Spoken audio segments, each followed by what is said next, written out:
চাই ডাক্তার হোক, মাস্টার হোক, ইঞ্জিনিয়ার হোক, প্রফেসর হোক। সেই সময়তেই আইনুল হক হাক্কানী নামক একজন আলোচক খুব দুর্দান্ত আলোচনাও করছিলেন। তো চরম এবং পরম কথাগুলি শুনে ভালো লেগেছে। তো ওই দিকে লক্ষ্য রেখে কোরআন এবং হাদিসের আলোকে কিছু কথা বলবো। বর্তমান সময়ে মাদ্রাসা শিক্ষার প্রয়োজন আছে কিনা, মাদ্রাসা আপনাদেরকে আমাদেরকে কি দেয়, আর স্কুল, কলেজ, ইউনিভার্সিটি, বিশ্ববিদ্যালয় কি দেয়, একটু আপনাদেরকে দুইটা দিক একটু বোঝানোর চেষ্টা করব। পৃথিবীতে ক্যামেরা হয় দুই রকমের। একটা ক্যামেরার নাম হচ্ছে স্টুডিও ক্যামেরা, আর একটা ক্যামেরার নাম হচ্ছে এক্স-রে ক্লিনিক ক্যামেরা। স্টুডিও ক্যামেরার কাজ হচ্ছে বডির অবয়ব কত সুন্দর এটাকে প্রকাশ করা, আর এক্স-রে ক্লিনিক ক্যামেরার কাজ হচ্ছে হাড়ের ভিতরে কি হয়েছে এটাকে প্রকাশ করা। তাহলে দুইটা ক্যামেরার দুই রকম কাজ আমরা পেলাম। পৃথিবীতে ডাক্তার হয় দুই রকমের এবং রোগ হয় দুই রকমের। একটা হচ্ছে দেহের রোগ আর একটা হচ্ছে রুহের রোগ। একটা দেহের রোগ আর একটা হচ্ছে রুহের রোগ। রুহ কোথায় থাকে? দেহকে যে পরিচালনা করে তার নাম হচ্ছে রুহ। এখন দেহের যদি রোগ হয় তাহলে এই দুনিয়ায় যে ডাক্তার আছে, একটা হচ্ছে স্কুল, কলেজ, ইউনিভার্সিটিতে পড়ে যে ডাক্তার হয়, ওই ডাক্তারদের কাছে গিয়ে দেহের রোগ ভালো করা যাবে। আর যদি এই দেহকে যে পরিচালনা করে তার নাম রূহ, আত্মা, এর যদি রোগ হয়ে যায়, পৃথিবীর কোনো স্কুল, কলেজ, ইউনিভার্সিটি পড়ার কোনো ডাক্তারের কাছে গিয়ে এই রোগের আর কোনো ট্রিটমেন্ট পাওয়া যাবে না। এই রোগের ট্রিটমেন্ট পেতে হলে আসতে হবে মাদ্রাসার যেনারা আলেম আছেন, মসজিদের যিনারা ইমাম আছেন। তাহলে রোগ দুই রকমের, একটা হচ্ছে দেহের রোগ আর একটা হচ্ছে রুহের রোগ। ডাক্তার হলো দুই রকমের, একটা হলো দেহের ডাক্তার আর একটা হলো রুহের ডাক্তার। এখন শরীরে কোনো একটা রোগ হয়েছে, আপনি ডাক্তারের কাছে গেলেন, ল্যাবরেটরিতে চেক আপ করে ডাক্তার বলল এই এই এই সমস্যা। তো ডাক্তার কিছু ওষুধ দেবে, বলবে এটা আদেশ, এটা মানবে, এইগুলা খাবে না আর এটা খাবে। এই অনুযায়ী আমরা যদি আদেশ এবং নিষেধ মানি আর ওষুধগুলি যদি আমরা সেবন করি, তাহলে রোগটা সারার সম্ভাবনা আছে। রুহের যদি রোগ হয়ে যায়, তাহলে দুনিয়ার কোনো ডাক্তারের কাছে গিয়ে যদি আপনি চেক আপ চান, তাহলে সেই ডাক্তার মুখে কলমটা নিয়ে, প্রেসক্রিপশনটা হাতে নিয়ে ভাববে কি লিখব, এর তো কোনো রোগের ট্রিটমেন্ট আমার কাছে নেই। সে যদি আপনাকে চিকিৎসা করে বড় জোর 2টা ঘুমের ট্যাবলেট দিতে পারে, আর ওই ঘুমের ট্যাবলেট দিয়ে বলবে 2 দিন বিছানাতে পড়ে থাকো মরার মতো করে, 3 দিন পরে যখন উঠবে তোমার ব্রেনটা একবারে ফ্রেশ হয়ে তুমি উঠবে। এছাড়া তাদের কাছে পৃথিবীতে কোনো ট্রিটমেন্ট নেই। ওই ট্রিটমেন্টটা কোথায় আছে? আল্লাহর কোরআনে আছে। আলা বিযিকরিল্লাহি তাতমাইন্নুল কুলুব। সেই আত্মার ট্রিটমেন্ট আছে আল্লাহর কোরআনে, আল্লাহর স্মরণে, আল্লাহর জিকিরে। তো ওই ট্রিটমেন্টটা নিতে হলে কোথায় আসতে হবে? হয় মসজিদের ইমামের কাছে, না হয় মাদ্রাসার শিক্ষকদের কাছে। এখন এতক্ষণ পর্যন্ত আমি আমার বক্তব্যের ভূমিকাতে ছিলাম। আমি আপনাকে 2টা দিক দেখাবো। একটু মনোযোগ সহকারে কথাগুলিকে শোনার এবং বোঝার চেষ্টা করবেন। পৃথিবীতে এমন কোন স্কুল, কলেজ, ইউনিভার্সিটি আছে দেখাতে পারবেন যেই কলেজ, ইউনিভার্সিটিতে রবের পরিচয় তুলে ধরা হয়? রব আছে, রব আছে, রবের একটা গাইডলাইন আছে, সেই গাইডলাইন সম্পর্কে শিক্ষা দেওয়া হয় ছাত্র ছাত্রীদেরকে। এইরকম কোন স্কুল কলেজ ইউনিভার্সিটি আছে দেখাতে পারবেন? পারবেন না। এখন এই পৃথিবীর সব থেকে দামি দেশ ইউরোপকে আমরা মনে করি, তারা ডাক্তার বেশি, মাস্টার বেশি, ইঞ্জিনিয়ার বেশি, প্রফেসর বেশি, এবং তারাই বৈজ্ঞানিক। এর পরেও তারা এত শিক্ষা লাভ করার পরেও তাদের চরিত্র কত জঘন্য। তো তাদের চরিত্র কত জঘন্য, তাদের চরিত্র জঘন্য এই জন্যই তাদের কাছে রবের গাইডলাইন নেই। রবের গাইডলাইন না থাকার কারণে তাদের চরিত্র কত জটিল ও কঠিন, কত খাতারনাক। যেই খাতারনাক চরিত্র আমরা কয়েকদিন আগেই আমরা সোশ্যাল মিডিয়ার মাধ্যমে দেখলাম, অ্যাপস্টিন ফাইল যেটা প্রকাশ হয়েছে, ওই ফাইলের মাধ্যমে আমরা জানতে পারলাম যারা এই পৃথিবীতে মানুষকে সভ্যতার সবক দেয়, মুসলিমদেরকে যারা শিক্ষা দিয়ে যারা বলতে চাই নারীদেরকে বাল্য বিবাহ দেওয়া যাবে না, নারীদেরকে ইসলাম কোনো অধিকার দেয় নাই, এই ধরনের সবক যারা শিক্ষা দেয় তারাই একেবারে 3 থেকে 9 বছরের নারীদেরকে, এই পৃথিবীর প্রায় 30 লক্ষ নারীদেরকে তারা ধর্ষণ করেছে।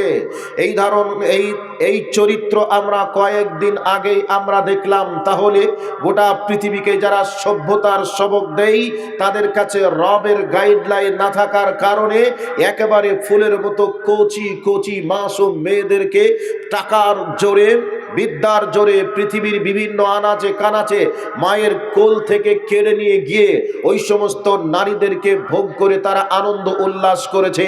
এরাই নাকি দেশের সভ্য সমাজ, আর এরাই নাকি দেশের বুদ্ধিজীবী, এরাই নাকি দেশের আজকে তারাই হচ্ছে গোটা বিশ্বকে একেবারে সভ্যতার সেবক দাতা। আজ এত চরিত্র নীচ হলো কি করে? তাদের কাছে শুধুমাত্র রবের পরিচয় নেই, এর জন্য তাদের চরিত্রটা একবারে মানবতার অতল তলদেশে তলিয়ে গেছে। সম্মানিত উপস্থিতি, আর এই পৃথিবীর বুকে আল্লাহ সুবহানাহু ওয়া তাআলা এই পৃথিবীর অশান্ত পৃথিবীটাকে শান্ত করার জন্য একটা মহান মানুষকে দুনিয়ার বুকে প্রেরণ করেছিলেন। তিনি হলেন নবী মুহাম্মদুর রাসূলুল্লাহ সাল্লাল্লাহু আলাইহি ওয়াসাল্লাম। যে সময় এই ধরাধামের বুকে আগমন হয়েছিলেন সেই সময় নারীদের কোনো মূল্য ছিল না। কন্যা সন্তান জন্মগ্রহণ করলে আতুর ঘরে গলা টিপে হত্যা করে দেওয়া হতো। সেই রকম একটা সময়ে আল্লাহ সুবহানাহু ওয়া তাআলা অশান্ত পৃথিবীটাকে শান্ত করার জন্য মহান মানবকে দুনিয়ার বুকে প্রেরণ করলেন। আর সেই মহান মানবের উপরে যে সর্বপ্রথম ওহীর বিধানকে অবতীর্ণ করলেন সেই বিধানটাই ছিল ইকরা বিসমি রাব্বিকাল্লাযী খালাক, পড়ো তোমার রবের নামে যে রব তোমাকে সৃষ্টি করেছেন। তাহলে কোরআনুল কারীমে এতগুলো আয়াতের মধ্যে সর্বপ্রথম তিনি এই আয়াত কেন অবতীর্ণ করলেন, তার কারণ কি? তার কারণই হলো এই, পৃথিবীর মানুষ যদি তার রব সম্পর্কে জেনে যায়, তাহলে রবের পরিচয় যদি পেয়ে যায়, তাহলে মানুষ পৃথিবীতে কেউ আর অন্যায় করবে না। কারণ রব তাকে সৃষ্টি করেছে, আর সেই রবের কাছে আবার ফিরে যেতে হবে, আর রবের গাইডলাইন অনুযায়ী চলা লাগবে। না চললে আখিরাতে তাকে জবাব দেওয়া লাগবে। এই রবের পরিচয় সম্পর্কে জেনে গেলে এই পৃথিবীর মানুষ শান্তিতে বসবাস করতে পারবে, অশান্তির আগুনে কেউ জ্বলবে না। এরই জন্য আল্লাহ সুবহানাহু ওয়া তাআলা সর্বপ্রথম তিনি এই আয়াত অবতীর্ণ করে এই অশান্ত পৃথিবীকে শান্ত করার জন্য এই ওহীর বিধান সর্বপ্রথম তিনি অবতীর্ণ করেছেন। এরপর একটা একটা করে পয়েন্ট বলতে গেলে অনেকটা সময় লাগবে। আল্লাহর নবী সাল্লাল্লাহু আলাইহি ওয়াসাল্লাম তিনি আসার পরে মানুষজনকে বলেছিলেন, হে পৃথিবীর মানুষ, আমি তোমাদের কাছে দুনিয়ার বুকে এসেছি, আল্লাহ সুবহানাহু ওয়া তাআলা আমাকে প্রেরণ করেছেন মানুষের চরিত্র গঠনের মেসেঞ্জার করে। মানুষের চরিত্র গঠনের মেসেঞ্জার করে আমাকে আল্লাহ সুবহানাহু ওয়া তাআলা এই দুনিয়ার বুকে প্রেরণ করেছেন। আজ নবী মুহাম্মদুর রাসূলুল্লাহ সাল্লাল্লাহু আলাইহি ওয়াসাল্লামের চরিত্র কত উন্নত ছিল, আর সেই নবীর চরিত্রের দিকে মানুষ প্রভাবিত হয়ে গোটা পৃথিবীর মুসলিম উম্মাহ আজকে গোটা দেশবাসীর কাছে একটা ইতিহাস হয়ে দাঁড়িয়ে আছে। আমি আপনাদের কাছে বলছি ছোট্ট করে, যদি লম্বা করে বলতে যাই অনেকটা সময় লেগে যাবে। যেই মানুষটার চরিত্র দেখে মানুষজন ঘর বাড়ি ছেড়ে দিয়ে, মানুষজন সমস্ত কিছু ভুলে গিয়ে নবী মুহাম্মদুর রাসূলুল্লাহ সাল্লাল্লাহু আলাইহি ওয়াসাল্লামের সান্নিধ্য লাভ করে নিজেদের জীবনকে ধন্য মনে করার চেষ্টা করেছিলেন, তার মধ্যে ছোট্ট করে একটা ইতিহাস বলে দিয়ে আমার বক্তব্যের মেন প্রেক্ষাপটে যাওয়ার চেষ্টা করব। যেই সময় মানুষজন এক অপরের সম্পদকে জোর করে দখল করত, এক অপরকে মার্ডার করে সম্পদকে নিয়ে নিজের বানাতো, ওই অবস্থায় একটা প্রচন্ড সম্পদের অধিকারী একজন ব্যক্তি, দুই বাবার একই সন্তান ছিলেন। সেই ঘটনাটা আপনাকে ছোট্ট করে শোনাচ্ছি। আল্লাহর নবী সাল্লাল্লাহু আলাইহি ওয়াসাল্লাম মক্কার মাটিতে তৌহিদের দাওয়াত শুরু করলেন। কাফেরদের অত্যাচারে অত্যাচারিত হয়ে মক্কা ছেড়ে দিয়ে চললেন মদিনাতে। এই অবস্থায় গোটা মক্কার আনাচে কানাচে অলিতে গলিতে ছড়িয়ে পড়ল নবী মুহাম্মদুর রাসূলুল্লাহ সাল্লাল্লাহু আলাইহি ওয়াসাল্লামের তৌহিদের বাণী। এমতো অবস্থায় একজন নাম তার হলো আব্দুর রাজ্জাক। ওই আব্দুর রাজ্জাক সংবাদ পেয়ে চাচাকে জিজ্ঞাসা করলেন, চাচা, মোহাম্মদ নামক একজন ব্যক্তি এই দুনিয়ার বুকে এসেছে, সে তৌহিদের বাণী প্রচার করছে, এই ব্যক্তি সম্পর্কে আপনার ধারণা কি বলুন। শেষকালে অনেক লম্বা ঘটনা, শেষকালে চাচা বলল এই ঘটনা। তবে ঠিক আছে, এবার ভাতিজা জিজ্ঞাসা করছেন, চাচা ওই ব্যক্তি সম্পর্কে আপনি কি বলতে চান, আপনি কি ওই ধর্ম গ্রহণ করতে চান? শেষকালে যখনই ছেলে বলে দিল, এই অবস্থায় ভাতিজা বলে দিল যে বাবা, আমি ওই ধর্মে প্রভাবিত হতে চাই, আমি ওই ধর্ম গ্রহণ করতে চাই। এই অবস্থায় চাচা এবার ভাতিজাকে বলে দিল, ও আমার ভাতিজা, ও আমার কলিজার টুকরা সন্তান, তুমি যেহেতু সিদ্ধান্ত নিয়ে নিয়েছো, নিশ্চয়ই তুমি ওর ধর্মকে গ্রহণ করবে। অতএব তোমাকে বলে দিলাম, আমি তোমাকে জমি দিয়েছি, গাড়ি দিয়েছি, বাড়ি দিয়েছি, সব কিছু দিয়েছি, তবে তুমি ওই ধর্ম যদি গ্রহণ করো তাহলে তোমার কাছ থেকে যা আমি দিয়েছি সব আমাকে ফিরিয়ে দিতে হবে। যেই সময় মানুষ এক অপরের সম্পদকে জোর করে দখল করত, এই অবস্থায় সম্পদ পাওয়ার পরে ভাতিজা বলে দিল, চাচা যান, যদি আমাকে সম্পদ ফিরিয়ে দিতে হয় সেই ধর্ম গ্রহণ করার জন্য, তাহলে আমি আর লেট করলাম না, এই মুহূর্তে আমার সম্পদগুলি সব আপনাকে ফিরিয়ে দিলাম। ফিরিয়ে দিলেন, পরনের কাপড় পর্যন্ত চলে গেল। যাক, লম্বা ঘটনা। এরপর আল্লাহর নবীর কাছে বহু কষ্ট করে মদিনা পাড়ি দিয়ে মক্কা মরুভূমি অতিক্রম করে 480 কিলোমিটার পথ অতিক্রম করে চলে গেলেন মসজিদে নববীর আঙিনায়। এই অবস্থায় আল্লাহর নবীর সঙ্গে যেভাবেই হোক সাক্ষাৎ হয়ে গেল। ঘটনা সবকিছু জানাজানির পর আল্লাহর নবী বললেন, ও আব্দুর রাজ্জাক, তোমার নাম আব্দুর রাজ্জাক নয়, তোমার নাম আব্দুল্লাহ। তবে তুমি শুনে রেখে দাও, তোমার খাওয়ার অভাব ছিল না, পড়ার অভাবও ছিল না। অতএব তুমি যে ধর্ম গ্রহণ করেছো, এই ধর্মের কারণে তুমি ভালো খেতে পাবে না, ভালো বিছানায় তুমি ঘুমাতেও পারবে না। এই অবস্থায় আমি তোমাকে আমার যে মাদ্রাসা আছে আহলে সুফা, ওই মাদ্রাসায় তোমাকে থাকার জন্য আমি জায়গা করে দিলাম। ওই জায়গাতে তুমি অবস্থান করবে, খাবার আসলে তুমি খাবার খাবে, খাবার যদি না আসে তাহলে তুমি খাবার খেতে পাবে না, না খেয়ে থাকতে হবে। এই অবস্থাটা একটু ভেবে দেখুন তো, দুই বাবার একটা ছেলে, তার খাবারের অভাব ছিল না, থাকার অভাব ছিল না, পড়ার অভাব ছিল না, কিন্তু ইসলাম কবুল করার কারণে আল্লাহর নবী জানিয়েও দিলেন, এই আহলে সুফার ভিতরে তুমি থাকবে, সাহাবীরা যদি খেতে পায় তুমিও খেতে পাবে। তবে আহলে সুফায় যেনারা থাকতেন তেনারা সব সময় খেতে পেতেন না। এই অবস্থায় আব্দুল্লাহ নামকরণ করার পর আব্দুল্লাহ রাদিয়াল্লাহু তাআলা আনহু ওই আহলে সুফার ভিতরে থেকে খাবার আসলে খাবার খান, না আসলে খোদা নিয়ে তিনি এই অবস্থায় তিনি থেকেও যান। এই করে করে এবার কোরআনের তেলাওয়াত শিখতে শুরু করলেন মনের আনন্দে কোরআনের তেলাওয়াত চলছে আর গলার উঁচু আওয়াজে কোরআনের তেলাওয়াত চালিয়ে যাচ্ছেন। এই অবস্থায় একদিন হযরত ওমর রাদিয়াল্লাহু তাআলা আনহু আল্লাহর নবীর কাছে গিয়ে অভিযোগ করলেন, ইয়া রাসূলুল্লাহ, ইয়া হাবিবাল্লাহ, আব্দুল্লাহ এত জোরে জোরে কোরআনের তেলাওয়াত করে, ওই অবস্থায় আমাদের রাত্রিতে ঘুমের ডিস্টার্ব হয় এবং আমাদের ওই অবস্থায় তাহাজ্জুদের নামাজেরও ডিস্টার্ব হয়ে যায়। ইয়া রাসূলুল্লাহ, আব্দুল্লাহকে একটু আস্তে আস্তে কোরআন তেলাওয়াত করতে বলুন। আল্লাহর নবী বললেন, ওমর রে, তুমি একটু তাকে ছেড়ে দাও, তার ব্যাপারে কোনো অভিযোগ করো না, কারণ এই কোরআনের তেলাওয়াতের জন্য, দ্বীন ইসলামের জন্য তার বাড়ি ঘর থেকে নিয়ে শুরু করে সব তাদের ছেড়ে আসতে হয়েছে, এমনকি পরনের কাপড় পর্যন্ত সে নিয়ে আসতে পারেনি। এই অবস্থায় হঠাৎ জঙ্গে তাবুকের খবর চলে আসলো। ওই তাবুকের যুদ্ধের সময় সবাই সবকিছু দিয়েও দিল।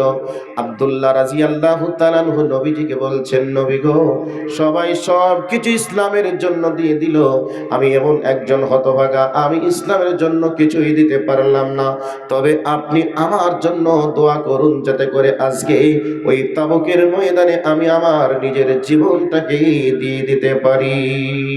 আল্লাহর নবী এই মনের ব্যথাটাকে বুঝতে পেরে আল্লাহর নবী সাহাবীদেরকে বললেন, একটা গাছের ডাল নিয়ে এসো। গাছের ডাল নিয়ে এসে দেওয়া হলো। আল্লাহর নবী আব্দুল্লাহর শরীরের উপরে লাগিয়ে দিয়ে বললেন, আল্লাহ গো, আমি আব্দুল্লাহর রক্তকে কাফেরদের জন্য হারাম করে দিলাম। এই অবস্থায় আব্দুল্লাহ রাদিয়াল্লাহু তাআলা আনহু আল্লাহর নবীকে বললেন, ইয়া রাসূলুল্লাহ, ইয়া হাবিবাল্লাহ, আমি চাইলাম ইসলামের জন্য সবাই সবকিছু দিল, আমি কিছুই দিতে পারলাম না, আমি চাইলাম ইসলামের জন্য আজকে আমার জীবনটাকে দিয়ে দিব, বড় সুবর্ণ সুযোগ, এপারে দুনিয়া ওপারে জান্নাত, অতএব আমার জীবনটাকে দিয়ে আল্লাহর জান্নাতি মেহমান আমি হতে চাইলাম, আর আপনি কাফেরদের জন্য আমার রক্তকে হারাম করে দিলেন, আর আমি তো শহীদ হতে পারলাম না। নবীজি কি কাজ করলেন?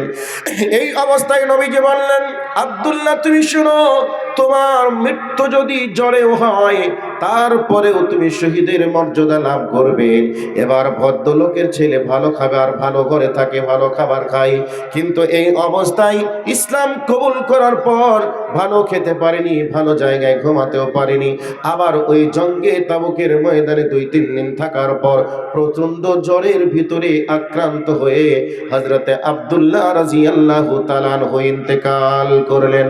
আমি আর ঘটনা বলতে চাই না, আমি শুধুমাত্র এতটুকুই বলতে চাই, বিশ্বনবী জনাবে মুহাম্মদুর রাসূলুল্লাহ সাল্লাল্লাহু আলাইহি ওয়াসাল্লাম বলছেন, বুইস্তু মুআল্লিমান লিউতিম্মা মাকারিমাল আখলাক, আমি নবী দুনিয়ার বুকে এসেছি মানুষের চরিত্র গঠন করার জন্য, চরিত্রের মেসেঞ্জার করে দুনিয়ার বুকে আল্লাহ রাব্বুল আলামিন আমাকে প্রেরণ করেছেন।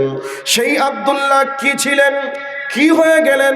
নবীজির সংস্পর্শে আসার সাথে সাথে খাওয়ার চিন্তা ভুলে গেলেন, বাড়ি ঘরের চিন্তাকে ভুলে গেলেন, এমন চরিত্র গঠন করলেন যে চরিত্রের মাধ্যমে নবীজির মনে জায়গা করে নিতে পেরেছিলেন, আর আল্লাহ রাব্বুল আলামিনের কাছে প্রিয় পাত্র পর্যন্ত হতে পেরেছিলেন।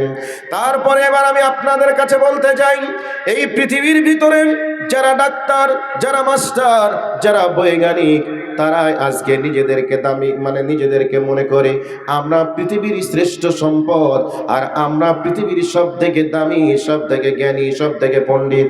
কিন্তু যত দামি জ্ঞানী পণ্ডিত হোক না কেন, তাদের চরিত্র কত জঘন্য, আজ তাদের চরিত্র কত খারাপ, মানুষ হিসেবে তারা কেউ কাউকে সম্মান করে না, এবং তাদের মা বাবা সম্পর্কে তাদের কোনো ভালো ধারণা পর্যন্ত থাকে না। আপনাকে যদি ইউরোপের ইতিহাস বলতে চাই, ইউরোপের মানুষদের কত, পাশ্চাত্য সভ্যতার মানুষদের চরিত্র কত জঘন্য, এই জঘন্য চরিত্র সম্পর্কে যদি আপনি জানেন, তাহলে তাদের কথাকে নিয়ে আর কোনোদিন চিন্তা ভাবনাও করবেন না। তো আল্লাহ সর্বপ্রথম তিনি ওহীর বিধান অবতীর্ণ করলেন, ইকরা, পড়ো তোমার রবের নামে, যে রব তোমাকে সৃষ্টি করেছে। পৃথিবীর সর্বপ্রথম শিক্ষা সম্পর্কে যে আয়াতে কারিমা অবতীর্ণ হলো, সেই আয়াতে কারিমার সারমর্ম হলো রবের পরিচয় সম্পর্কে আল্লাহ রাব্বুল আলামিন তিনি শিক্ষা দিলেন। আর এই রবের পরিচয় পাওয়ার পরে যেই সমস্ত মানুষগুলি নারীদেরকে হজম করার বা নারীদেরকে গ্রহণ করার জম ছিলেন, সেই সমস্ত মানুষগুলি একেবারে নারীদের পাহারাদার হয়ে গেল। সেই সময় এক অপরে অন্যের সম্পদকে জোর করে দখল করত। ওই সময় এই শিক্ষা, এই ওহীর বিধান পাওয়ার পরে মানুষগুলি অন্যের সম্পদের পাহারাদার হয়ে গেলেন। এবং যেই সময় মানুষ এক অপরের রক্ত নিয়ে হোলি খেলতো, ওই সময় মানুষ এক অপরের একেবারে ভাই ভাই হয়ে শান্তির বাতাস গোটা পৃথিবীর বুকে ছড়িয়ে পড়ল। এর নাম হলো রবের পরিচয়। রবের পরিচয় পাওয়ার পরে সেই সময় গোটা পৃথিবীতে শান্তির বাতাস এবং গোটা পৃথিবীর মানুষ শান্তিতে ঘুমাতে পেরেছিল শুধু রবের পরিচয় পাওয়ার পরেই। আজ পৃথিবীতে ডাক্তার, মাস্টার, ইঞ্জিনিয়ার এবং বৈজ্ঞানিক এর পরে তারা আবার দাবি করে মুসলিমদের কাছে কি আছে? মুসলিমদের কাছে কিছুই নাই, আছে শুধু মসজিদ আর মাদ্রাসা। এ করে কি হবে? এরা জাতিদের কি দিতে পারে? এ কথা তারা বলে। কিন্তু সম্মানিত উপস্থিতি, এবার আপনাকে মেইন একটা পয়েন্ট দিচ্ছি।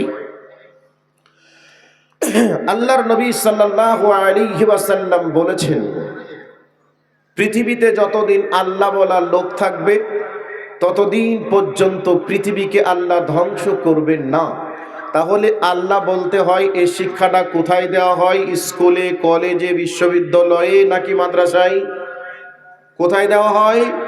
স্কুল, কলেজ, ইউনিভার্সিটিতে নাকি মাদ্রাসায়? মাদ্রাসায়। তো এই মাদ্রাসাগুলি আজ থেকে যদি বন্ধ হয়ে যায় 10 বছর পরে, 20 বছর পরে, আল্লাহ বলতে হয় এই চিন্তা ভাবনা কোনো মানুষের ব্রেনে থাকবে? থাকবে? থাকবে না। যদি না থাকে তাহলে তো আর পৃথিবী থাকবে না, আল্লাহ রসুলের হাদিস হিসাবে। এখন এই আল্লাহ বলার ট্রেনিংটা আমরা কোথায় পাই? হয় মসজিদে, না হয় মাদ্রাসায়। তো এই আল্লাহ বলা লোকটা যদি পৃথিবীতে আর না থাকে, তাহলে গাড়িতে এসি, বাড়িতে এসি, এগুলি কি আর পৃথিবীতে থাকবে? পৃথিবীতে চলবে? চলবে না। তাহলে একটা মানুষের জন্য হার্ট যেমন প্রয়োজন, সুস্থভাবে জীবন যাপন করার জন্য একটা মানুষের হার্ট যেমন প্রয়োজন, এই পৃথিবীকে সুস্থ সঠিক রাখার জন্য মাদ্রাসা তেমন প্রয়োজন। মাদ্রাসা যেদিন বিপন্ন, সেই দিন গোটা পৃথিবী বিপন্ন। যেদিন আপনার হার্ট অসুস্থ, সেদিন আপনার এই দুনিয়াটায় আর কোনো মূল্য থাকবে না, আপনার কাছে তুচ্ছ মনে হবে। সম্মানিত উপস্থিতি, যেদিন এই পৃথিবীতে আল্লাহ বলার লোক থাকবে না, সেদিন পৃথিবী আর থাকবে না। যেই মামুর বিটারা আজকে এসি ঘরে বসে চিন্তা ভাবনা করছে মাদ্রাসা জাতির কিছু দিতে পারে না, মাদ্রাসা কি হবে, মাদ্রাসা রেখে কোনো লাভ নেই, কারণ এই মাদ্রাসায় ডাক্তার হয় না, মাস্টার হয় না, ইঞ্জিনিয়ার হয় না, প্রফেসর হয় না, বৈজ্ঞানিক হয় না, তবে এ মাদ্রাসা জাতির কি দিতে পারে? তবে আমি তাদেরকে সদা সর্বদাই সব জায়গায় বলি, এ মাদ্রাসা তোমাদেরকে অক্সিজেন দিতে পারে। এই মাদ্রাসা যদি না থাকে পৃথিবীকে আল্লাহ রাখবে না। এবার আপনাকে একটা তথ্য আপনাকে ছোট্ট করে বলছি, এ পৃথিবীতে আল্লাহ সুবহানাহু ওয়া তাআলা তিনি কিভাবে সৃষ্টি করেছেন এ বিষয় সম্পর্কে আপনারা সকলেই জানেন। এবার আপনাকে ছোট্ট করে বলছি, একটা মানুষকে যদি খেতে না দেওয়া হয়, না খেতে দিয়ে যদি একটা ঘরে বন্দি করে রেখে দেওয়া হয়, একটা মানুষ প্রায় 20 থেকে 21 দিন বেঁচে থাকতে পারবে, এটা বিজ্ঞান প্রমাণ করেছে। একটা মানুষকে যদি আপনি পানি পান করতে না দেন, তাহলে ওই মানুষটা 7 থেকে 8 দিন বেঁচে থাকতে পারবে। কিন্তু একটা মানুষকে যদি আপনি অক্সিজেন থেকে দূরে রাখেন, মাত্র 1 থেকে 1.5 মিনিট এই পৃথিবীর বুকে বেঁচে থাকতে পারবে। গোটা পৃথিবীকে আল্লাহ সুবহানাহু ওয়া তাআলা অক্সিজেনটা যদি বন্ধ করে দেন মাত্র 1.5 থেকে 2 মিনিট মতো, 2 মিনিট যদি অক্সিজেন বন্ধ হয়ে হয়ে যাই, গোটা পৃথিবীতে আর কোনো মানুষকে হত্যা করার জন্য, মার্ডার করার জন্য পারমাণবিক অস্ত্রের আর কোনো প্রয়োজন হবে না। একই সঙ্গে গোটা পৃথিবীর মানুষ, মাছ যেমন লটপট ঝটপট করে তরপাতে থাকে, গলা কেটে দিলে মানুষ যেমন তরপাতে থাকে, সেভাবেই 1.5 থেকে 2 মিনিটের মধ্যে গোটা পৃথিবীর মানুষ তরপাতে তরপাতে একই সঙ্গে মারা যাবে। এর নাম অক্সিজেন।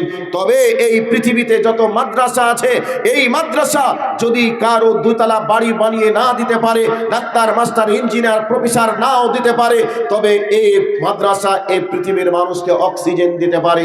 যেদিন অক্সিজেন পৃথিবীতে থাকবে না, সেই দিন গোটা পৃথিবীর কোনো মাখলুকাত থাকবে না। যেদিন এই পৃথিবীতে মাদ্রাসা থাকবে না, সেই দিন এই পৃথিবীকে আল্লাহ রাখবে না। তাহলে মাদ্রাসা প্রয়োজন আছে কিনা একটা তথ্য আপনাকে দিলাম। এবার মেন তথ্যই যাওয়ার চেষ্টা করছি। এই পৃথিবীতে মানুষের দেহে যেমন রোগ হয়ে গেলে ডাক্তারের কাছে যেতে হয়, ঠিক তেমনি শরীয়ত অনুযায়ী কোনো অন্যায় হয়ে গেলে সংশোধন করতে গেলে কোথায় যেতে হবে? মাদ্রাসার আলেমদের কাছে যেতে হবে। এবার বলবেন আমি আলেমদের কাছে যাব না, তাহলে আপনার কি হতে পারে? আপনার আত্মাতে মারাত্মক রোগ হতে পারে। আপনার দেহে যদি রোগ হয়ে যায়, ডাক্তারের কাছে যদি না যান, তাহলে এই বডিটা মরে গেলে কবরে যাবে। আর আপনার আত্মাতে যদি রোগ হয়ে আপনি মারা যান, তাহলে এই বডিটা আল্লাহর জাহান্নামে যাবে। কথা কি ক্লিয়ার হয়েছে? আমার দেহে যদি কোনো রোগ হয়ে যায়, ডাক্তারের কাছে না গেলে আমার এই বডিটা মারা যাবে, চলে যাবে কবরে। উদাহরণ, আমার দেহে ক্যান্সার হয়েছে।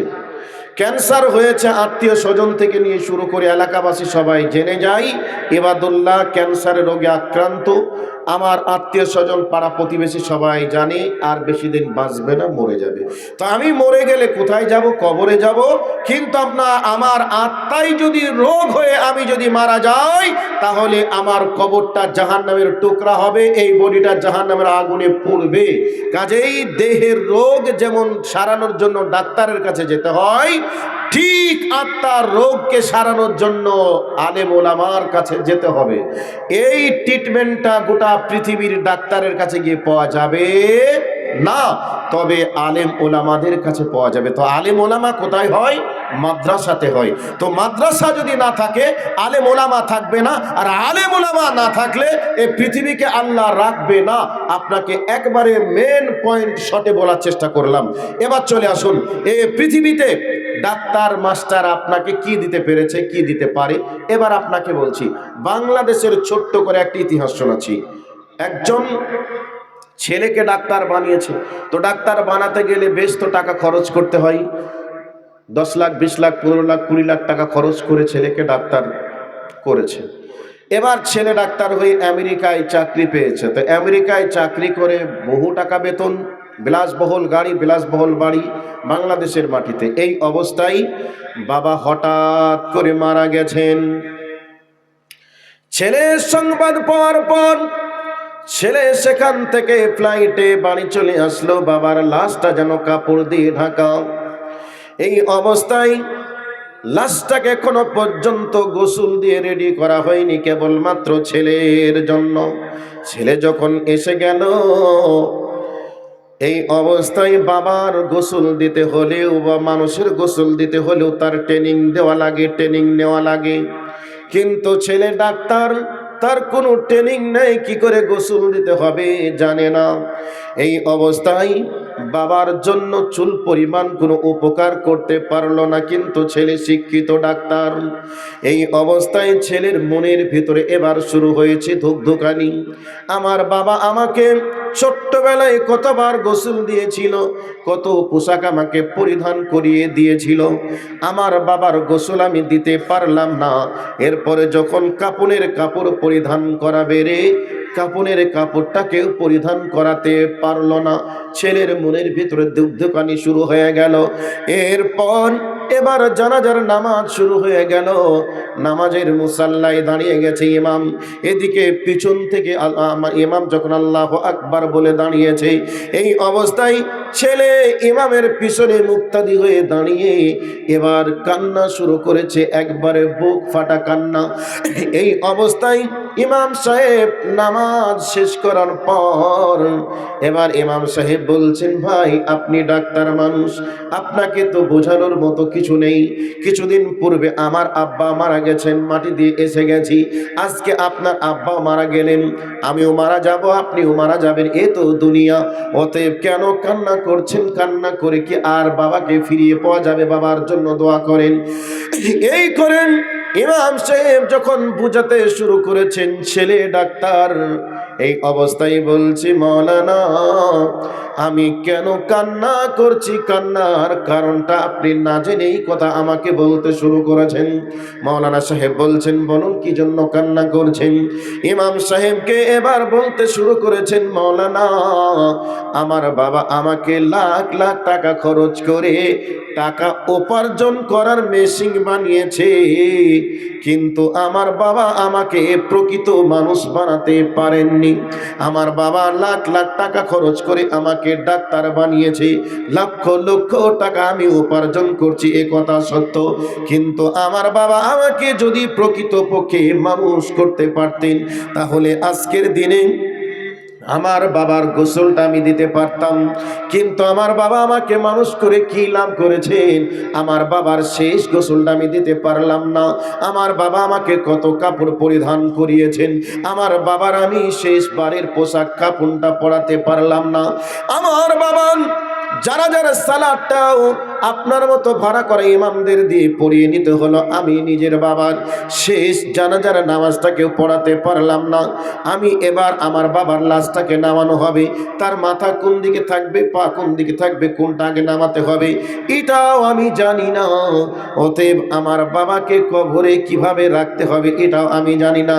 অতএব আমি দুনিয়ায় এসেছি, দুনিয়ায় আমার বাবা আমাকে টাকা উপার্জন করার মেশিন বানিয়েছে, কিন্তু আমার বাবা আমাকে প্রকৃত মানুষ বানাতে পারেন নাই। আপনি এবার ছেলেকে ডাক্তার বানালেন, মাস্টার বানালেন, আপনার ছেলে বৈজ্ঞানিক হলো, পৃথিবীর সব থেকে বড় ডিগ্রি নিয়ে পৃথিবীর বড় দামি চাকরিটা পেয়ে গেল, কোটি কোটি টাকা আপনার উপার্জন করেও নিল। আচ্ছা বলুন তো, এত টাকা উপার্জন করে এত দামি শিক্ষা অর্জন করার পর এত সম্মান সে পেল, ওই ছেলের জন্য, ওই ছেলের মাধ্যমে একটা বাপ পরকালের জীবনে কি পাবে একটু বলুন? কিছু পাবে? ছেলে যদি দিন ইসলামের শিক্ষা না পায়, ওই ছেলে বাবার জন্য কোনো উপকার করতে পারবে না। কিন্তু মরে যাওয়ার পরে ওই সন্তান বাবার জন্য কি দোয়া করতে হবে এটাও সে জানবে না। কিন্তু দুনিয়ায় আপনি যতদিন বেঁচে থাকবেন, আপনার ছেলে উপার্জন করলে ভালো একটা জামা কিনে দিতে পারবে, ভালো লুঙ্গি কিনে দিতে পারবে, ভালো খাবার দিতে পারবে, ভালো ঘরে রেখে দিতে পারবে, এর বেশি আপনাকে কিছু দিতে পারবে না, কোনো প্রয়োজন থাকবেও না। কিন্তু আপনি যে জায়গায় চলে যাবেন, অনন্তকালের মাটি, নির্জন নিরালার মাটি, ওই নির্জন নিরালার মাটিতে আপনি অনন্তকাল ধরে শুয়ে থাকবেন, ওই সন্তান আপনার জন্য চুল পরিমাণ কোনো উপকার করতে পারবে না। কিন্তু আপনার ছেলেকে যদি এ মাদ্রাসায় পড়ি একটা ছেলেকে আলেম বানিয়ে দেন, তাহলে ওই ছেলে আপনাকে এই দুনিয়ার বুকেও সম্মানে রাখতে পারবে, এবং ওই ছেলে আপনাকে মরার পরে পরেও কবরের কাছে গিয়ে আল্লাহর কাছে দোয়া করে আপনার জন্য জান্নাতের ঠিকানা আমার রব বানিয়ে দিবেন। এবার আপনাকে হাদিসের দিকে নিয়ে চলে যাওয়ার চেষ্টা করব। আপনাকে তার আগে একটু বলে দিই, পৃথিবীতে দেখুন তো একটু পাশ্চাত্য সভ্যতার দিকে তাকিয়ে দেখুন, যত বৃদ্ধাশ্রম তৈরি হয়েছে, সব বৃদ্ধাশ্রমে যদি একটা বৃদ্ধাশ্রমে 100টা লোক থাকে, 100টা লোকের ভিতরে দেখবেন 99টা মানুষ অন্য ধর্মের থাকে, কিন্তু ইসলাম ধর্মের যদিও থাকে, থাকবে সর্বোচ্চ একটা, এর বেশি থাকতে পারে না। তাহলে পৃথিবীতে যারা ডাক্তার, মাস্টার, ইঞ্জিনিয়ার, প্রফেসর, যারা বৈজ্ঞানিক, এত শিক্ষায় শিক্ষিত হওয়ার পরে তাদের বাবা মা বয়সকালে তারা কেন বৃদ্ধাশ্রমে থাকবে রে? কিন্তু আজ মাদ্রাসা আছে, এরই জন্য আজকে মুসলিম পিতামাতা বৃদ্ধা অবস্থায় তাদেরকে বৃদ্ধাশ্রমে যেতে হয় না, বরং বাড়িতেই থাকতে পায়। এ অবদানটা কার? মাদ্রাসার। মাদ্রাসা যদি না থাকতো, আলেম ওলামা না থাকতো, তাহলে অন্যান্য ধর্মের মানুষেরা যেভাবে বৃদ্ধাশ্রমে আশ্রয় নেয়, সেভাবেই মুসলিমদেরকে আশ্রয় নিতে হতো। কিন্তু একটা মাদ্রাসা, সে আপনাকে গাড়ি বাড়ি যদি করে না দিতেও পারে, কিন্তু প্রকৃতপক্ষে মানুষ তৈরি করতে পারবে। আর প্রকৃতপক্ষে মানুষ তৈরি করলে মানুষ হিসাবে মানুষের দায়িত্ব এবং কর্তব্য সে পালন করতেও পারবে। আজ আপনাকে বলছি, অনেক ডাক্তার, মাস্টার, ইঞ্জিনিয়ার, প্রফেসর কোটি টাকা উপার্জন করার পরে বাবা মাকে দেখে না, বাবা মার সঙ্গে সম্পর্ক থাকে না। কিন্তু একটা আলিম 8,000, 10,000, 12,000, 14,000 টাকা বেতন পায়, এরপরেও ওই আলিমের সঙ্গে বাবা মার সম্পর্ক নেই। এটা কি দেখাতে পারা যাবে? পারলেও হয়তো শতকরা 1000-এ হয়তো 1-2টা খুঁজে পাওয়া যেতে পারে। কিন্তু প্রত্যেকটা আলিম তার বাবা মাকে একবারে মাথায় তুলে রাখে। এই শিক্ষাটা মাদ্রাসায় দেওয়া হয়। আপনাদের কাছ থেকে এই বিষয়ে একটু হ্যাঁ আর না জিজ্ঞাসা করছি, আমি কি কথাটা বাস্তব বলছি না অবাস্তব বলছি? বাস্তব তো। এই শিক্ষাটা কোথায় দেওয়া হয়? মাদ্রাসায় দেওয়া হয়। আর এই শিক্ষা যদি না থাকতো, তাহলে আমাদের বাবা মাকে আমরা কোথায় রাখতাম? বৃদ্ধাশ্রমে রাখতাম। তাহলে যেই শিক্ষা বাবা মাকে বৃদ্ধা বয়সে বৃদ্ধাশ্রমে রাখে, ওই শিক্ষার দাম কি আছে সমাজে? কিছু দাম আছে, মূল্য আছে। এবার আপনাকে বলছি, কোরআনের আয়াতে চলে যাব, হাদিসে চলে যাব। আল্লাহ রাব্বুল আলামিন কি বলেছেন, আর মাদ্রাসায় আপনাদেরকে কি দিতে পেরেছে, এতক্ষণ স্যাম্পল হিসাবে শোনালাম। এবার বলছি, আল্লাহ রাব্বুল আলামিন বলেন,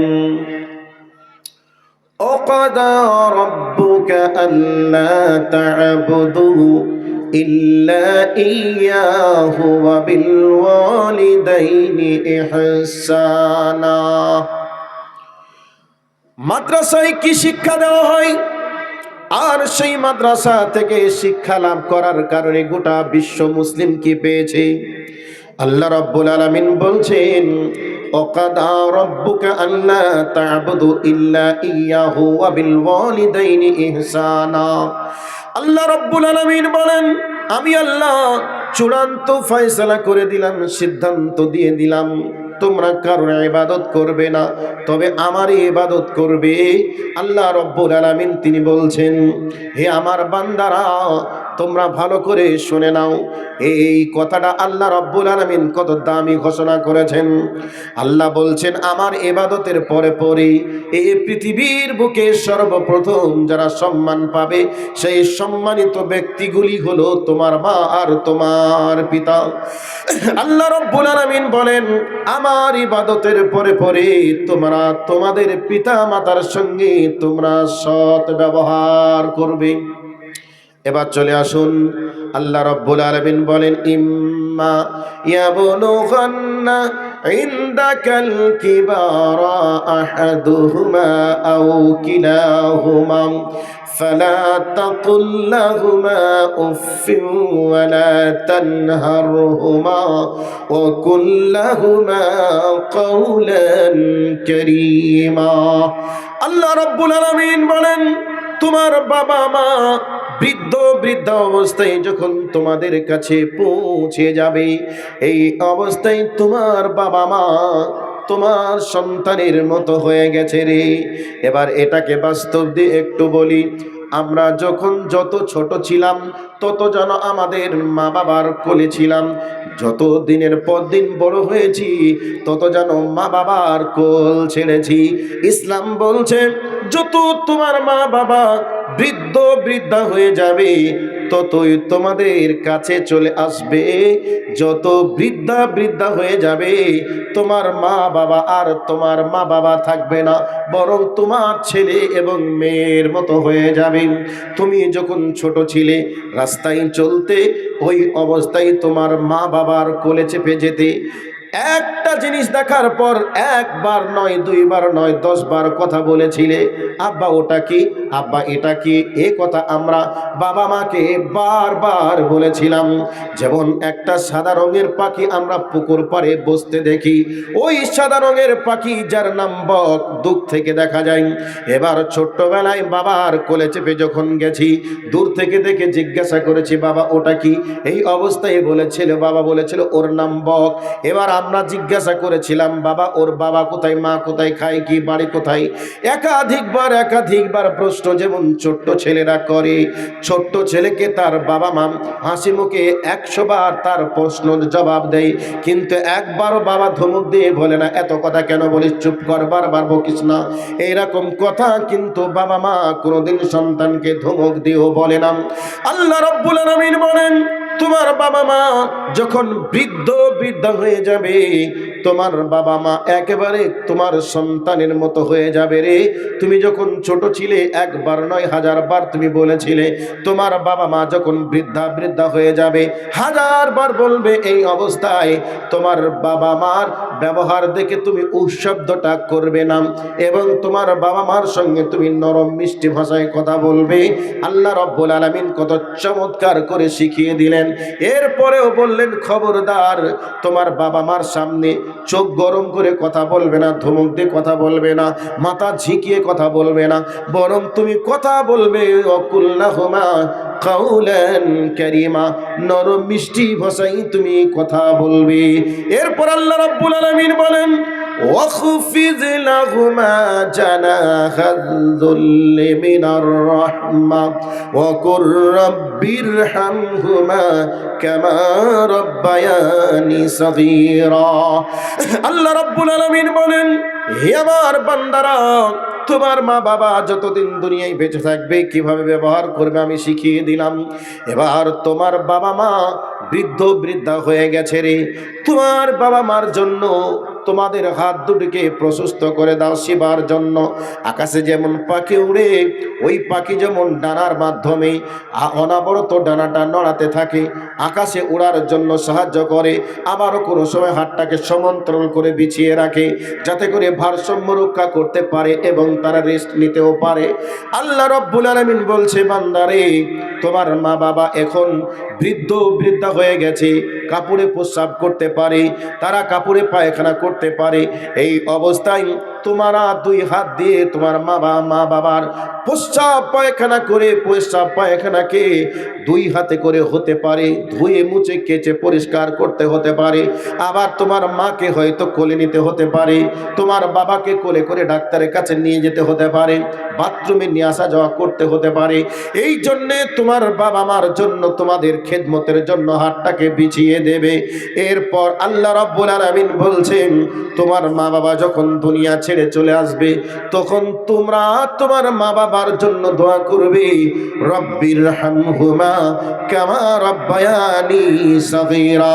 আল্লাহর কাছে দোয়া করবেন, হে রব্বুল আলামিন, আমার মা বাবা যেমন আমাকে মায়ার কোলে, স্নেহের কোলে, আদরের কোলে যত্ন করে মানুষ করেছিল, মাবুদ রে তুমি আমার মা বাবাকে তোমার রহমতের কোলে, মোর দয়ার কোলে, মায়ার কোলে আমার মা বাবাকে তুমি লালন পালন করিও।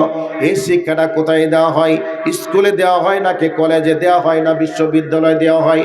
না না না না, স্কুলে যদি দেওয়াই হতো, বিশ্ববিদ্যালয়ে যদি দেওয়াই হতো, তাহলে তাদের মা বাবারা বৃদ্ধা অবস্থায় তাদেরকে ওই বৃদ্ধাশ্রমে থাকতে হতো না, আর তাদের মা বাবার সঙ্গে দুর্ব্যবহার পর্যন্ত তারা করত না। আর এই শিক্ষাটা মাদ্রাসায় দেওয়া হয়, আর এর জন্য গোটা পৃথিবীর মুসলিম মা বাবার আজকে বৃদ্ধা অবস্থায় বাবা মানে সন্তান সন্ততি নাতিপুতির সঙ্গে থাকার সুযোগ পেয়ে গেছে। যদি মাদ্রাসায় এই শিক্ষা না দেওয়া হতো রে, তাহলে অন্যান্য ধর্মের মানুষেরা যেভাবে বৃদ্ধাশ্রমে আছে, ওইভাবে আমাদের মা বাবাকেও বৃদ্ধাশ্রমে থাকতে হতো। ভাই কথাটা বাস্তব মনে হচ্ছে না অবাস্তব লাগছে? বাস্তব নয়? তাহলে মাদ্রাসায় এই শিক্ষাটা দেওয়া হয় বলেই আজকে গোটা পৃথিবী মুসলিম মা বাবারা বৃদ্ধ বৃদ্ধা হয়ে যাওয়ার পরেও সন্তানের সাথে নাতিপুতির সঙ্গে আজকে তারা দিন রাত পার করার সুযোগ তারা পাচ্ছে। যারা ডাক্তার, যারা মাস্টার, যারা ইঞ্জিনিয়ার, যারা প্রফেসর এবং যারা বৈজ্ঞানিক, তাদের মা বাবারা থাকছে বৃদ্ধাশ্রমে, কারণ তাদের কাছে এই রবের গাইডলাইন নেই। এবার চলে আসুন, আল্লাহ রাব্বুল আলামিন মা বাবার সঙ্গে দুনিয়ায় কিভাবে ব্যবহার করতে হবে তাও শিখিয়ে দিলেন। বৃদ্ধ বৃদ্ধা অবস্থায় তাদের সঙ্গে কিভাবে খেদমত করতে হবে তাও শিখিয়ে দিলেন। মরার পরে কি দোয়া করতে হবে তাও শিখিয়ে দিলেন। নবীজি বলছেন, শুনে রাখো, ওয়াইদা মাতাল ইনসানু ইনকাতা আনহু আমালুহু ইল্লা মিন সালাসাতিন। আল্লাহর নবী বলছেন, মানুষ যখন মারা যায় তার সব আমল বন্ধ হয়ে যায়, তিনটা আমল চালু থাকে। তার মধ্যে একটা হলো ওয়ালাদুন সালিহুন ইয়াদউ লাহু। তুমি যদি দুনিয়ায় নেক সন্তান তৈরি করে যাও আর ওই সন্তান যদি দোয়া করে, তাহলে ওই সন্তানের দোয়াটা আল্লাহ কবুল করবে। এ কথা কে বলেছেন? নবী মুহাম্মদ সাল্লাল্লাহু আলাইহি ওয়াসাল্লাম বলেছেন। আচ্ছা, সন্তানের জন্য, বাবা মার জন্য সন্তান দোয়া করবে, এই শিক্ষাটা কোথায় দেওয়া হয়? মাদ্রাসায় দেওয়া হয়। মাদ্রাসা না থাকলে কি এগুলি আমরা শিখতে পারতাম? তাহলে মাদ্রাসা জাতির জন্য প্রয়োজন আছে না নেই? মাদ্রাসা প্রয়োজন আছে না নেই? আছে। মাদ্রাসা না থাকলে কি হতে পারে একটু মিলিয়ে দেখুন। আজকে যারা এত শিক্ষিত ডাক্তার, মাস্টার, ইঞ্জিনিয়ার, প্রফেসর হওয়ার পরেও তাদের বাবা মা বৃদ্ধাশ্রমে, আর মাদ্রাসা থাকার কারণে মুসলিম মা বাবা আজকে ছেলে এবং মেয়ে এবং নাতিপুতির কাছে, আর সন্তান যদি নেককার হতে হয় তাহলে এই সন্তানকে মাদ্রাসাতেই পড়াতে হবে। স্কুল কলেজ ইউনিভার্সিটিতে পড়ে ছেলে নেককার হতে পারবে না। যদি হতেই পারত তাহলে মা বাবাকে গলা ধাক্কা দিয়ে বাড়ি থেকে বার করে দিত না। তাহলে মাদ্রাসা প্রয়োজন আছে না নেই? আছে। যারা মনে করছে ছেলেকে ডাক্তার, মাস্টার, ইঞ্জিনিয়ার বানাবো, এগুলি কেন বানাতে চাচ্ছে এবার বলছি। ডাক্তার, মাস্টার, ইঞ্জিনিয়ার, প্রফেসর সবের পিছনে চাই ইনকাম। পৃথিবীতে সর্বপ্রথম আজকে বাছাই করছে কোন পেশা? ছেলেকে পড়িয়ে আমার ছেলেকে ডাক্তার বানাবে, এই স্বপ্নটা সবার। যদি ডাক্তার না হয় তাহলে ইঞ্জিনিয়ার, তারপরে লয়ার। কেন? এই পেশাতে টাকা বেশি আছে, তো টাকা উপার্জন বেশি হবে, এই জন্য ডাক্তার, এই জন্য মাস্টার, এই জন্য প্রফেসর। তবে ডাক্তারের প্রয়োজন আছে, না থাকার কিছু নয়, অবশ্যই প্রয়োজন আছে, অস্বীকার করার নয়। কিন্তু ডাক্তারের যতটা প্রয়োজন, দেহের ডাক্তারের যতটা প্রয়োজন, তার থেকে বেশি প্রয়োজন হচ্ছে রুহের ডাক্তারের। কিন্তু আজকে আমরা দেহের ডাক্তারকে বেশি প্রয়োজন মনে করি না রুহের ডাক্তারকে প্রয়োজন বেশি মনে করি? আমরা দেহের ডাক্তারকে বেশি প্রয়োজন মনে করি। কেন? এখানে আমরা চাই বেঁচে থাকবো, বেশি দিন বেঁচে থাকতে গেলে ডাক্তার লাগবে। কিন্তু আমি আপনাকে বলছি, এই দেহটা বেশি দিন থাকুক আর কম দিন থাকুক, এই দেহটা নিশ্চিত একদিন মারা যাবে। এই দেহের যদি পূর্ণাঙ্গ রূপে আমি যদি ট্রিটমেন্ট না নিয়ে মারা যাই, তাহলে আমি কিন্তু জাহান্নামে যাব। এটাকে মাথায় রাখা লাগবে। এখন যেটা মেন পয়েন্ট সেটা এবার বলছি। সবাই চায় ছেলে আমার ডাক্তার হোক। কেন? এই পেশাতে টাকা বেশি উপার্জন করা যাবে, দামি গাড়ি, দামি বাড়ি, দামি মেয়ের সঙ্গে বিবাহ দিতে পারবো, এর জন্য ছেলের পিছনে খরচ করে ডাক্তার বানাতে চাই। আপনি বানান, আপত্তি নেই। কিন্তু এটা কি শুধুমাত্র মানুষকে ট্রিটমেন্ট করে সুস্থ করবে? জনসেবামূলক সেবা দেওয়ার জন্যই কি ছেলেকে ডাক্তার বানাই, নাকি টাকা উপার্জন করার জন্য ডাক্তার বানাই? টাকা উপার্জন করার জন্যই ডাক্তার বানাই। তাহলে যেই পেশাতে টাকা বেশি আছে সেই পেশাতে মানুষ আজকে নিয়োজিত বেশি হচ্ছে। শুধু ডাক্তার, মাস্টার, ইঞ্জিনিয়ার, প্রফেসর বলে কথা নয়, বর্তমান সময়ে যেখানে টাকা ইনকামের রাস্তা বেশি, মানুষ যাচ্ছেও সেখানেই বেশি।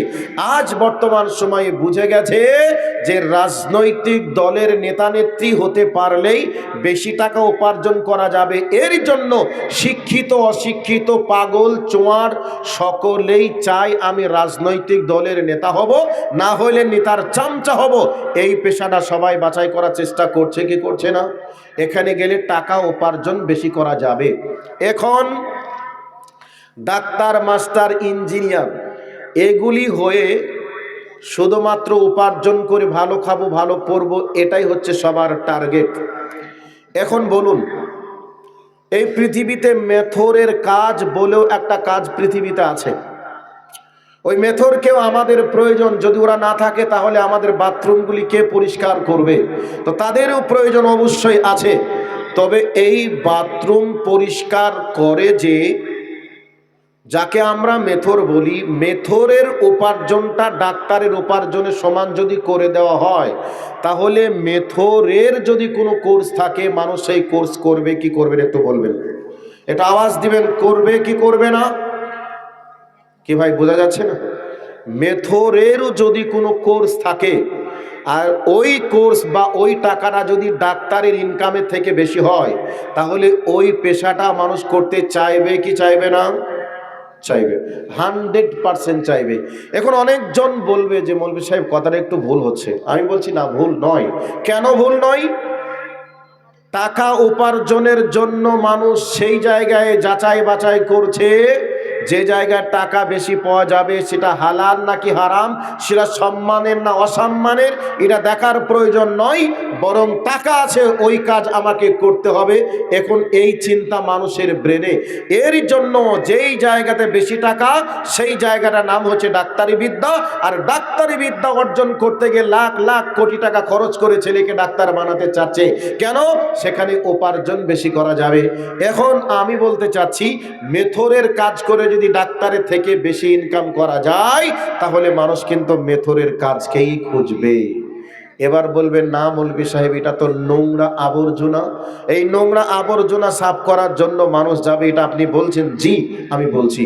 পায়খানা সাফ করা নোংরা আবর্জনা বুঝলাম, কিন্তু আমার হাড়ের ভিতরে পোকা হয়েছে, রক্ত জমেছে, পুঁজ হয়েছে, এই রক্ত পুঁজ পোকাকে কেটে সাফ কে করে? ডাক্তারে করে না, মাস্টারে করে না, মেথরে করে? নিশ্চয় একটা ডাক্তারের করে। তাহলে রক্ত পুঁজ এবং পোকা, এটার দুর্গন্ধ বেশি না পায়খানার দুর্গন্ধ বেশি? নিশ্চয় পায়খানার দুর্গন্ধ থেকে পোকা পোকা হয়েছে, পুঁজ হয়েছে, রক্ত পচে গেছে। এই রক্ত পচা পুঁজ হয়ে যাওয়া, এটার দুর্গন্ধ পায়খানার থেকে খুব একটা কম নয়। এরপরেও কে করছে? ডাক্তারে করছে। এবার বলবেন রুগীকে সুস্থ করার জন্য? জি না। যদি রুগীকে সুস্থ করার টার্গেট থাকে, কিন্তু তার পিছনে মাস শেষে, অপারেশন শেষে 50,000, 1 লাখ, 2 লাখ টাকা পাবো, এর জন্য সে চাকু দিয়ে তার নোংরা কেটে পরিষ্কার করছে। কথাটা বাস্তব না অবাস্তব? বাস্তব। এবার বলুন, এ পৃথিবীতে যত মাদ্রাসা আছে, মাদ্রাসায় ছেলে পড়তে যারা দিচ্ছে, তারা জানে আমার ছেলে এ মাদ্রাসায় পড়ে ডাক্তার হবে না, মাস্টার হবে না, মাস শেষে 50,000 টাকা উপার্জন করতে পারবে না, তারপরেও ছেলেদেরকে মাদ্রাসায় ভর্তি করছে। করছে কি করছে না? তো করছে কি কারণে? একটাই কারণে, ছেলেটা আমার মানুষের মতো মানুষ হোক। আমার ছেলে যদি আলেম হয়, ডাকাত হবে না, ধর্ষক হবে না, মাদারু হবে না, এ ছিনতাইকারী হবে না, নিশ্চয়ই মানুষের মতো মানুষ হবে। এরই জন্য ছেলেকে মাদ্রাসায় পড়তে দিয়ে আজকে এই দেশের ভারসাম্য রক্ষা করার চেষ্টা করে। সম্মানিত উপস্থিতি, আজ যদি বর্তমান সময়ের ইমামদের এবং মাদ্রাসার শিক্ষকদের বেতন সরকারি চাকরিজীবীদের সমান করে দেওয়া হয়, তাহলে যেই ছেলেকে ডাক্তার, মাস্টার, ইঞ্জিনিয়ার করার জন্য বাপ স্বপ্ন দেখছে, ওই বাপেরাই ছেলেকে মাদ্রাসায় ভর্তি করে মসজিদের ইমাম, মাদ্রাসার শিক্ষক বানাবে। এই কথার প্রতি আপনার কি বিন্দু পরিমাণ সন্দেহ আছে? 100% ধনী লোকের ছেলেরা যেমন ডাক্তার, মাস্টার, ইঞ্জিনিয়ারের চান্স পাচ্ছে, ঠিক ওই ধনী লোকের ছেলেরা মাদ্রাসায় আলেম হবে, হাফেজ হবে, কারি হবে, মাওলানা হবে। এরপরে ওই লোকের ছেলেগুলি মাদ্রাসায় পড়িয়ে মসজিদের ইমাম হবে, মাদ্রাসার শিক্ষক হবে। এই টার্গেট কারা নিবে?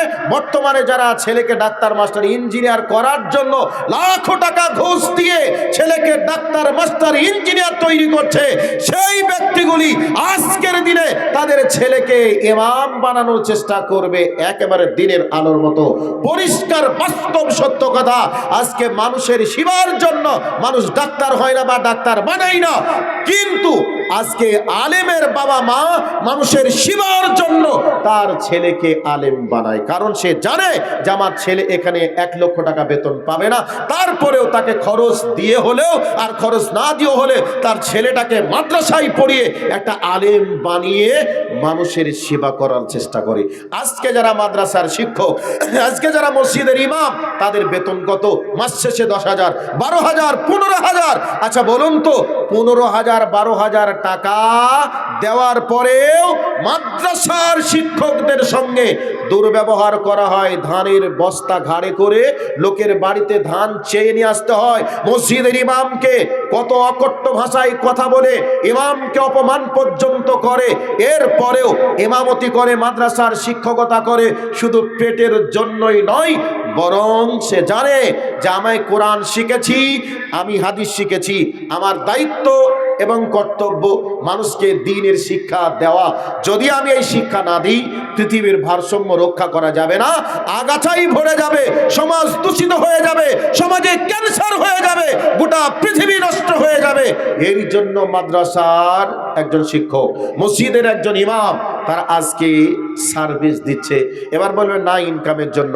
আচ্ছা 15,000 টাকা ইনকাম রাজমিস্ত্রি, একটা রাজমিস্ত্রি যে কাজ করে সেও 15,000 টাকা থেকে বেশি মাসে ইনকাম করে। একটা টোটো যে চালায় এও তার থেকে বেশি উপার্জন করে। তাহলে একটা ইমাম সাহেব সে কি টোটো চালাতেও পারতো না? রাজমিস্ত্রি কাজ করতেও কি পারতো না? অবশ্যই পারতো। করে না কেন? অপমান খেয়েও এইরকম হীনমন্যতার জীবন করে শুধু দ্বীনের জন্য। আর আজকে মানুষজন টাকা উপার্জনের জন্য দুনিয়ার পিছনে ছুটছে, আর আলিম ওলামারা মানুষকে মানুষ রূপে গড়ে তোলার জন্য প্রাণপণ চেষ্টা করে, ভালো না খেতে পেয়েও, ভালো পড়তে না পেয়েও। সম্মানিত উপস্থিতি, এই মাদ্রাসার প্রয়োজন আছে কি না আপনাকে শুধু বোঝানোর জন্য আমি কিছু পয়েন্ট দেওয়ার চেষ্টা করেছি। তাই মাদ্রাসা জাতির জন্য কতটা প্রয়োজন? একটা মানুষ দুনিয়ায় বেঁচে থাকতে গেলে হার্টের যেমন প্রয়োজন, হার্ট মিনিটে 72 বার সংকোচন সম্প্রসারণ ঘটায়। যদি 2 বার বেড়ে যায় তাহলে ডাক্তার বলবে হার্টবিট খুব দ্রুত গতিতে চলছে, হার্টের অবস্থা ভালো নয়। যদি কমে যায় বলবে হার্টের সমস্যা হয়েছে, ডাক্তার দেখাও।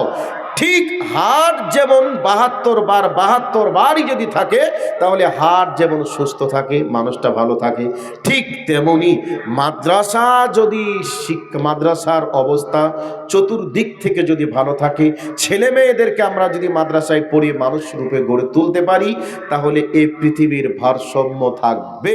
যেমন হার্ট ভালো না থাকলে আমি ভালো থাকবো না, মাদ্রাসা ভালো না থাকলে পৃথিবী ভালো থাকবে না। যেই মামুর বেটারা আর মামুর বিটিরা বলছে মাদ্রাসায় একেবারে জঙ্গির ট্রেনিং দেওয়া হয়, জঙ্গিবাদের আতুরঘর মাদ্রাসা জাতিকে কি দিতে পেরেছে, সেই মামুর বেটাদেরকে আমি বলছি মাদ্রাসা এই পৃথিবীর মানুষকে অক্সিজেন দিয়ে রেখেছে। অক্সিজেন না থাকলে যেমন মানুষ বাঁচতে পারবে না, মাদ্রাসা না থাকলে তোমার এসি গাড়িটা আর চলবে না। কাজেই এই পৃথিবীতে মাদ্রাসার গুরুত্ব হার্টের গুরুত্ব থেকেও চরম এবং পরম প্রয়োজন এই পৃথিবীর বুকে মাদ্রাসার। কাজেই আমি আপনাদেরকে বলছিলাম এ মাদ্রাসার প্রতি আপনাদেরকে সহনশীল হতে হবে। ছেলে যদি থাকে মাদ্রাসায় ভর্তি করে প্রকৃত পক্ষে একটা মানুষ গড়ে তুলুন। আপনি মরে যাবেন, আপনার ছেলে আপনার জন্য দোয়া করবে, রসুল বলছেন তার দোয়া কবরে পৌঁছাবে। কাজেই একটা মানুষ রূপে গড়ে তোলার অবশ্যই চেষ্টা করুন। যাদের ছেলে নেই তারা মাদ্রাসায় অন্যের ছেলেকে বুকের সঙ্গে আগলিয়ে ভালোবাসা দিয়ে ছেলেটাকে পড়িয়ে আলেম বানিয়ে তুলুন, ওই ছেলেটাই আপনার ছেলের মতোই দোয়া করবে। কাজেই এই এলাকার মানুষ যেনারা আছেন, এখন মাইকের আওয়াজ যেনারা শুনছেন, প্রত্যেককেই চেষ্টা করবেন মাদ্রাসার প্রতি ভালোবাসা রাখা, মাদ্রাসার প্রতি একটু যত্নবান হওয়া। যাদের বিদ্যা আছে বিদ্যা দিয়ে মাদ্রাসাকে সাহায্য করবেন, যাদের অর্থ আছে অর্থ দিয়ে সাহায্য করবেন, আর যাদের দৈহিক শ্রম দেওয়ার ক্ষমতা আছে তারা দৈহিক শ্রম দিয়ে মাদ্রাসার পঠন পাঠন বিল্ডিং থেকে নিয়ে শুরু করে যত উন্নয়নের দিক আছে গড়ে তোলার চেষ্টা করবেন। এ দাওয়াত দাবি আপনাদের কাছে রাখলাম। শেষের বেলায় আমি মুসাফির হালাতে আছি, কারোর কাছে যদি 500, 100, 1000 করে যদি কিছু দেওয়ার থাকে তাহলে আপনারা দিয়ে দেন। আমি মুসাফির হালাত আছি, তাদের জন্য একটু দোয়া দিন।